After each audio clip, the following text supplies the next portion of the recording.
आज हम लेके आए उत्तराखंड के दिन भर की बड़ी खबरें। तो उत्तराखंड में कोरोना मरीजों की संख्या लगातार बढ़ती जा रही है। आज उत्तराखंड में कोरोना के 25 नए मामले सामने मिले हैं, जिससे उत्तराखंड में कोरोना मरीजों की संख्या 1380 हो गई है। तो उत्तराखंड के हेल्थ बुलेटिन के अनुसार उत्तराखंड में टोटल पॉजिटिव केस 1380 हो गए हैं।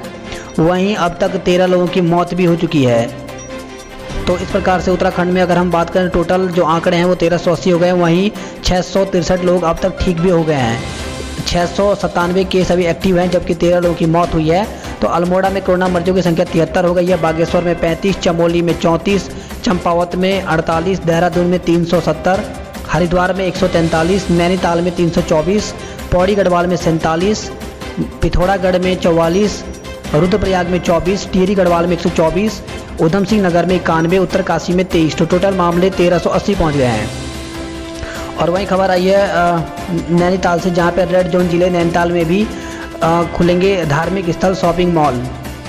तो केंद्र सरकार की गाइडलाइन के मुताबिक नैनीताल जिले में भी अब होटल, शॉपिंग मॉल और धार्मिक स्थल खोलने के निर्देश जिलाधिकारी ने जारी कर दिए हैं। लेकिन रेड जोन होने के चलते नैनीताल जिले में इनके खुलने का समय सुबह 7 बजे से शाम 4 बजे तक रहेगा। जो गवर्नमेंट का निर्देश है वो उसी के अनुसार यहाँ पे भी वो इम्प्लीमेंट किया जाएगा। हालांकि हमारे रेड जोन के तहत 7 to 4 टाइमिंग प्रिस्क्राइब किया गया था, तो टाइमिंग अभी यथावत रहेगा अनलेस रेड जोन से जो विड्रॉ करने का ऑर्डर है वो हमें प्राप्त नहीं हो जाता।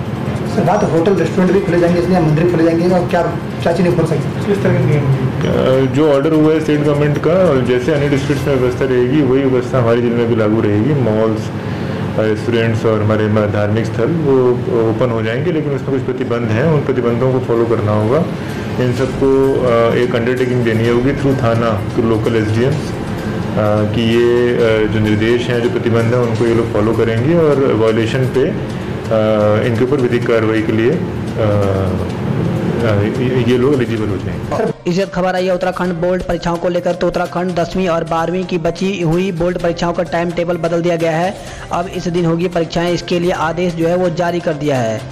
तो यहाँ पर दिया गया है, देख सकते हैं कि दिनांक 20 जून से 23 जून तक होने वाले जो पेपर हैं उसके स्थान पर अब हाई स्कूल और इंटरमीडिएट की जो अवशेष परीक्षाएं हैं उनका कार्यक्रम 22 जून से 25 जून तक निर्धारित किया गया है। तो देख सकते हैं डेट यहाँ पे चेंज कर दी गई है। तो उत्तराखंड बोर्ड की 10वीं और 12वीं की बची हुई परीक्षाएं 20 जून से 23 जून को कराने का फैसला लिया था, लेकिन इसमें बदलाव कर दिया गया है। और अब जो है जो पेपर हैं बोर्ड की परीक्षाओं के वो 22 जून से 25 जून के बीच होंगी। इसी साथ खबर आई है उत्तराखंड में त्रिवेंद्र सरकार ने चमोली जिले के गैरसैंण में ग्रीष्मकालीन राजधानी बनाने को लेकर घोषणा की। इसका आज राज्यपाल बेबी रानी मौर्य ने मुहर लगा दी है। जल्द ही गैरसैंण को उत्तराखंड की ग्रीष्मकालीन राजधानी बनाने की दिशा में काम शुरू हो जाएगा। तो बड़ी खबर आई है इस प्रकार से, यहाँ पे अब जो है गैरसैंण को ग्रीष्मकालीन राजधानी बना दिया गया है। और जब हमने गैरसैंण को ग्रीष्मकालीन राजधानी का निर्णय लिया तो मैंने उस दिन शायद बोला था कि मैं रात को 1 बजे तक इसलिए नहीं सो पाया कि फैसला लेना है आगे की क्या परिकल्पना होगी, और अगली रात इसलिए नहीं सो पाया कि फैसला ले लिया था। बहुत खुशी थी, लोगों की ओर से भी बहुत बधाइयाँ मिल रही थी। यद्यपि नेटवर्क बिल्कुल फेल था, आप सब लोग जानते हैं गैरसैंण में, भरारी सैंण में, लेकिन उसके बाद भी ये स्थिति थी।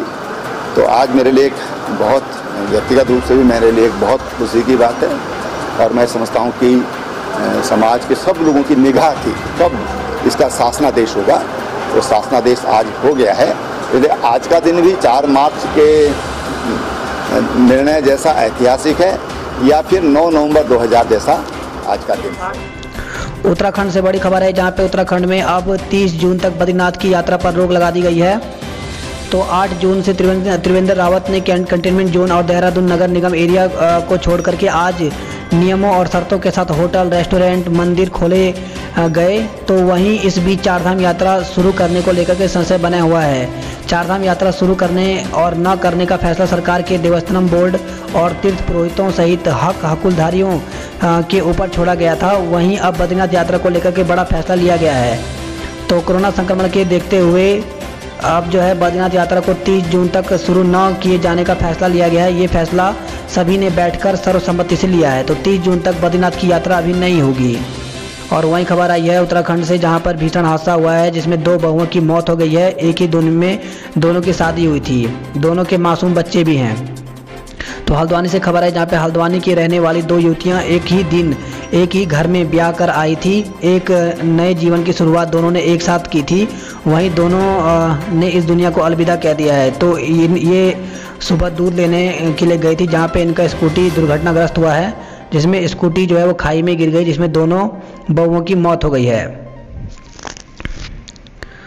और वहीं खबर आई है हल्द्वानी से, जहाँ पे टैक्सी संचालकों ने अनिश्चितकाल हड़ताल किया है। तो 3 सूत्रीय मांगों को लेकर टैक्सी चालक अनिश्चित हड़ताल पर चले गए हैं। टैक्सी यूनियन के पदाधिकारियों ने जिला प्रशासन से मांग की है कि टैक्सी चालकों को क्वारंटाइन न किया जाए, ऐसे में यात्रियों को काफ़ी परेशानी का सामना करना पड़ रहा है। और वहीं खबर आई है उत्तराखंड बोर्ड की परीक्षाएं को जांचने का काम शुरू हो गया है। तो ग्लव्स पहनकर कॉपियां जांचेंगे शिक्षक, सोशल डिस्टेंसिंग का भी करना होगा पालन। तो उत्तराखंड विद्यालय शिक्षा परिषद ने कोरोना के कारण होने वाले मूल्यांकन को लेकर गृह मंत्रालय की गाइडलाइन जारी कर दी है, जिसका सभी को पालन करने का आदेश दिया गया है। उन्होंने कहा कि सभी शिक्षक ग्लव्स और मास्क पहनकर सोशल डिस्टेंसिंग सेफ का पालन करते हुए कॉपियों को जांचेंगे। और वहीं खबर है हरिद्वार से, जहां पे महामंडलेश्वर अवधेशानंद ने दिया बयान, कहा तय समय पर होगा महाकुंभ। तो महामंडलेश्वर अवधेशानंद ने कहा कि महाकुंभ 2021 अपने समय पर ही होगा। इसमें पहला शाही स्नान 11 मार्च को होगा। दरअसल कोरोना के चलते यह कयास लगाए जा रहे थे कि हरिद्वार कुंभ पर इसका असर पड़ सकता है। और वहीं खबर आई है हरिद्वार से, जहां पे तेज रफ्तार बाइक पुल की रेलिंग से टकराई है, 2 की मौत हो गई है। तो हरिद्वार के ज्वालापुर क्षेत्र में ऊंचे पुल की रेलिंग से टकराकर बाइक सवार 2 युवकों की देर रात मौत हो गई है। और वहीं खबर आई है देहरादून, राजधानी देहरादून में आज झमाझम बारिश हुई है, मौसम सुहाना हो गया है। तो राजधानी देहरादून में अचानक तेज हवाओं के साथ बारिश शुरू हो गई। वहीं मौसम विभाग के अनुसार पहाड़ी और मैदानी जिलों में 2 से 3 दिन तक मौसम का मिजाज बदला रहेगा।